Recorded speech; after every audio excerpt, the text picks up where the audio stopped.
Okay, so hello and welcome, ladies and gentlemen, to another Should I Play video, and this one is gonna be Should I Play Anno Online. Now this game, I don't know how I got to this game. I just found it one day, it just appeared in front of my face. Now I've played an absolute shit ton of the Anno games back in the day.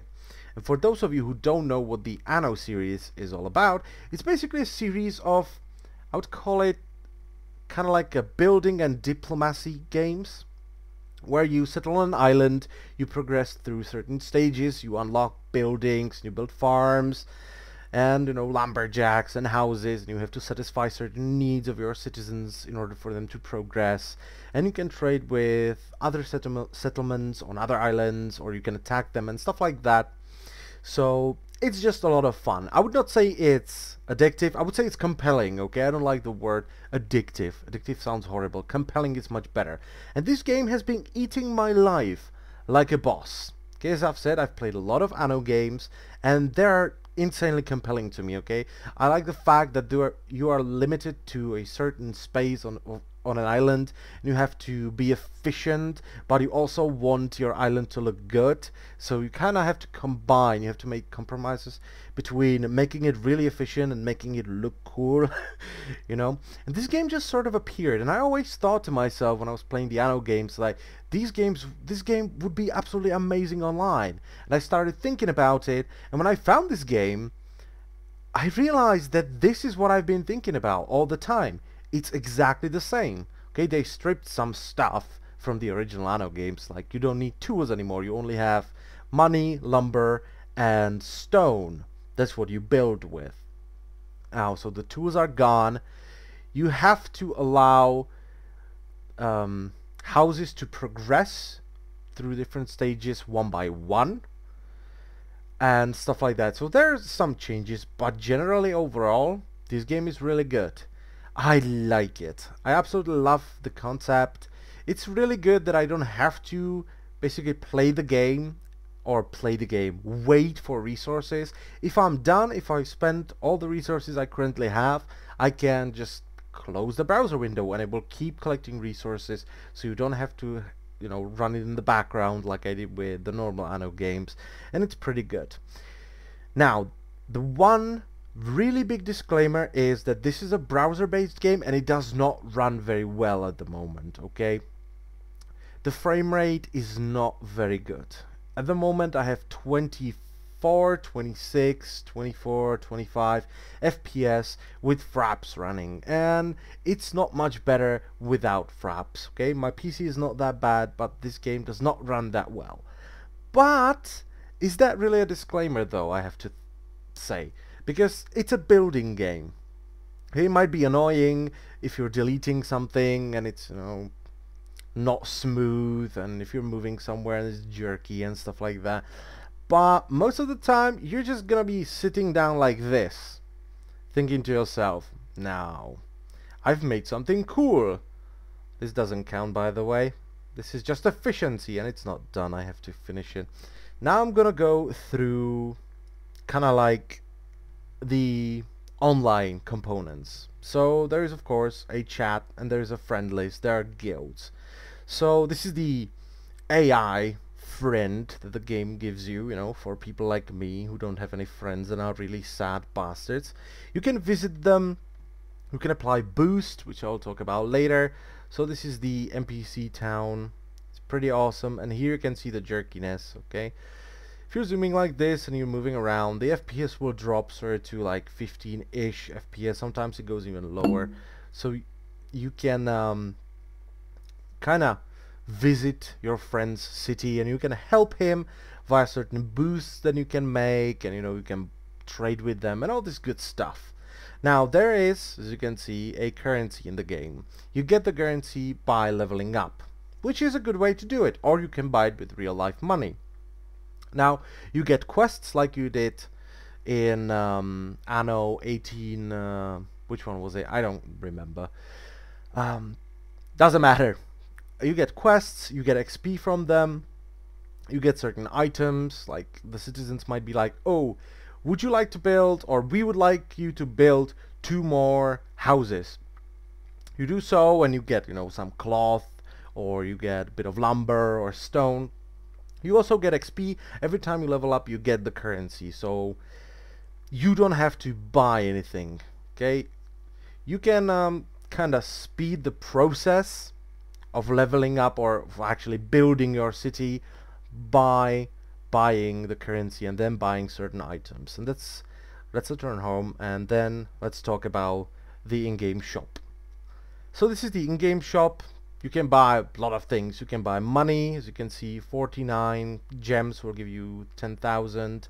There's also Halloween stuff going on. Now you can buy wood, you can buy stone, citizenship. Now this is very interesting. I want to talk about that a bit later. But you also buy islands here, and this is what most of your gems will probably go towards. Okay, in this game you start with one island, and you can buy sorry, additional islands, and you can choose what they're gonna be. Medium hemp island, medium wheat island, medium apples hemp island, medium herb island, you know, and stuff like that. So you can choose from a variety of different islands over here to buy. Now it will take you quite a while, but also it will take you quite a while to occupy the entire islands, because the islands are freaking huge. Okay, this whole thing took me about 4 or 5 days, and I've been playing quite a bit. So I have not colonized even like half the island yet, and I've been playing a lot, and by a lot I mean a lot. Now I could do things faster if I added like more lumberjacks, or you know, that kind of stuff. If I had more houses, you know, more income, and generally more goods, more lumber, more stone. Well, not more stone per se. Now I was talking about boosts that you can give to your friends, and these are made in the provision house. So what you can do, as you can see here, I can make a fried fish. If I take 30 fish, I can make a fried fish, and I can then take the fried fish and put it onto a fishing hut, and it will have 200% productivity for 30 minutes. And I can, so, you know, use this on my friend's fishing hut. So I can visit one of my friend's houses, and he's like, you know, my fish supply is kind of screwed, and I need a bit of help before I unlock next part of the island, so I can build more fishing huts. So you can, you know, send him this. There's also this one, which increases productivity in the workyard and stuff like that. So that's a good addition, I feel. Now you saw me pick up a pile of stuff, blue pile of stuff over there. Let's take a look around if there's anything. This game is really well done in a way that you can actually play this game like you would Farmwell, okay? So you log in, you do things, you log out. But if you stay logged in, these blue little piles of stuff appear. If you pick them up, they will give you 1 XP, and at the beginning they will give you 1 log, and right now they're giving me 1 stone. So actually, by just looking around, you know, being like, well, maybe I should put another lumberjack hut over here. How are the fisherman huts doing? Well, pretty good, pretty good. How are these doing? While I'm doing this, these little packs or bundles might appear, so then I'm like, oh, let's click it, and you will get some XP, you will get, you know, some resources and stuff like that. Now, the house ascension. In the previous Anno games, this pretty much happened automatically. Right here, you have to actually click the house and upgrade it to vassal residence. Now, you do not have an unlimited amount of ascension rights. You will always, as far as I can tell, have a couple of these pioneer residences and a couple of the vassals, whatever it's pronounced, residences. These will increase, as you can see over here, residences required. So if you build 6 more pioneer houses, you will get more ascension rights. So if I was to ascend this house right here, as you can see, it will cost me 2,000 money, whatever, and 60 lumber. So if I ascend it, I no longer have any ascension rights, and I cannot ascend any of these houses. In order for me to ascend more houses, I have to build 6 more pioneer houses. So that's how the ascension works in this game. Now, the farms and stuff are pretty much the same. So you just build things and they do things, okay? There is nothing active about this, which when I was playing the Anno games, kind of felt like this is why this game would make a good online game. Okay, you just wait for stuff. You build things and they do their things. Okay, you build something and it does things. You don't have to do anything. You just look around and you're admiring your beautiful settlement. You're trying to tweak it so it's efficient and beautiful and, you know, well structured, and it works. And that's the beauty about it. You can also, when you have multiple islands, you can set ships to travel and to actually bring supplies from another island. So you can have, for instance, an island when you only have lumberjacks, and it will distribute lumber to all your islands and stuff like that. And once again, as in the previous Anno games, one island can only have a certain amount of resources. You can't have everything on one island. It just doesn't work.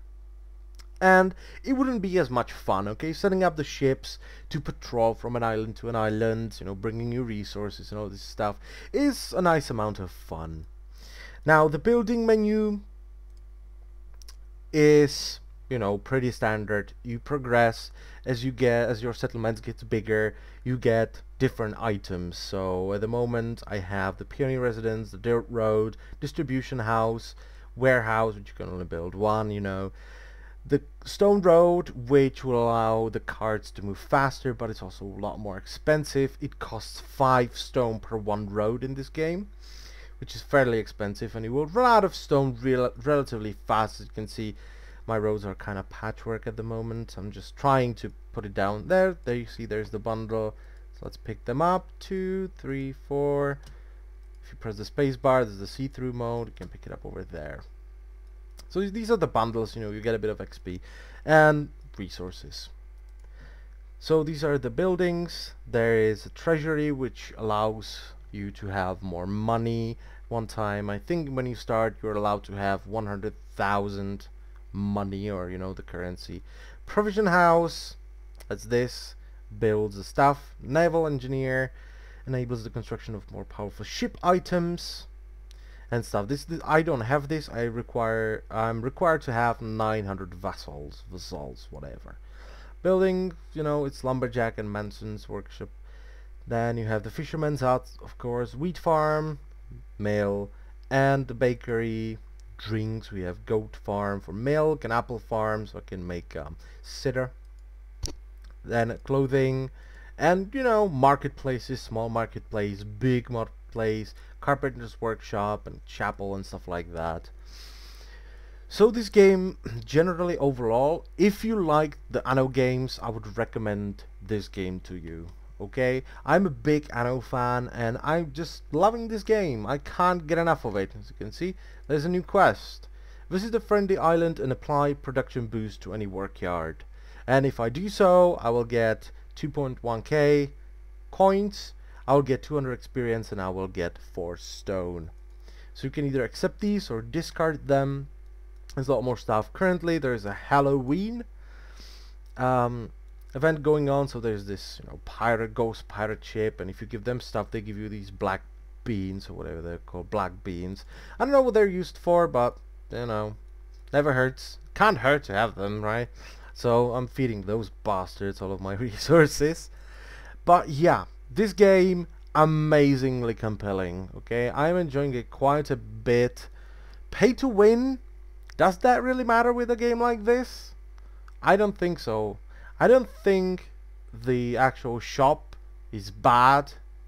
I don't think it's bad. I don't think that people should hate these shops in games that are built with the shop in them. Okay, usually if you see a game with a really bad like a real money shop, it's either the developers are dicks, you know, that's always a possibility, or usually these games were not built with the in-game shop with them. Okay, it was tagged on later, and then they had to strip actual content for you to do stuff. But I feel actually compelled. You know, I really want to get my, you know, 2,000 gems so I can buy a new island. It's exciting. Okay, I really want to get to this. I really want to level up so I can get my gems and I can get a new island. I don't want to buy it. It's the same thing with Guild Wars 2, okay? There are some things that I want to buy and I can buy it with gold. I can, you know, exchange my in-game gold for currency, then I can buy it. So I feel compelled, okay? So that's what I think. I think you should play this game. You should at least give it a try. It's a free-to-play game. You don't have to do anything. You don't have to download anything. You just make an account and you play. It's a browser-based game, and I really like it.